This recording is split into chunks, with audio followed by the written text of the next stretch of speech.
علم کو حفظ کرنا، علم کو سمجھنا، یہ سارے مراحل ہمیں اپنے سامنے رکھنے چاہیے۔ حفظ علم بہت ضروری ہے، ایک طالب علم کا لازمی بلکہ ایک عالم کا لازمی اثاثہ ہے۔ یہ نہ ہو کہ آپ حج کرنے گئے ہوں، کوئی سوال کریں تو آپ کہیں میں کتاب دیکھ کے آتا، وہاں کہاں کتاب دیکھو؟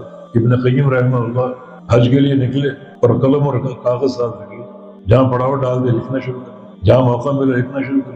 واپسی میں بھی لکھتے آئے، گھر پہنچے تو کتاب تیار ہو چکی تھی، زاد المعاد۔ اس سفر کے دوران نہ کوئی لائبریری تھی، نہ کوئی شیخ تھا، اکیلے جا رہے ہیں، سفر کر رہے ہیں۔ اس کتاب میں حدیث بھی، تفسیر بھی، رجال بھی، تاریخ، حتیٰ کہ علم طب، فقہی مسائل۔ حفظ ایک عالم کی شان۔ ابن حزم رحمہ اللہ کی کتب جلا دی گئی، یہ ایک الگ داستان۔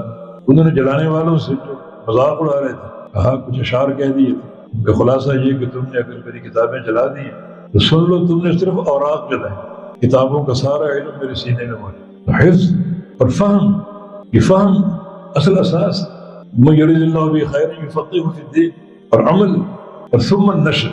آج ہم نے ترتیب الٹی کر دی، دو لفظ پڑھ لیے اور ثم النشر پر کھڑے ہو، ممبر پر آ گئے، اسٹیج پر آ گئے، جن کا کوئی شیخ ذکر کر رہے تھے۔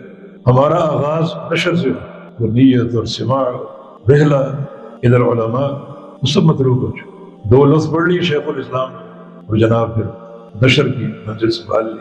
نہیں، یہ خطہ ابن رجب جو فرما رہے ہیں، منصالہ کا طریق ہے، سلوک کے طریق، مشی بالاقدام، مسلوک کے طریق، العمل المنہج المحدثین، جو ایک انہوں نے ایک منہج آپ کے سامنے پیش کیا طلب علم کا۔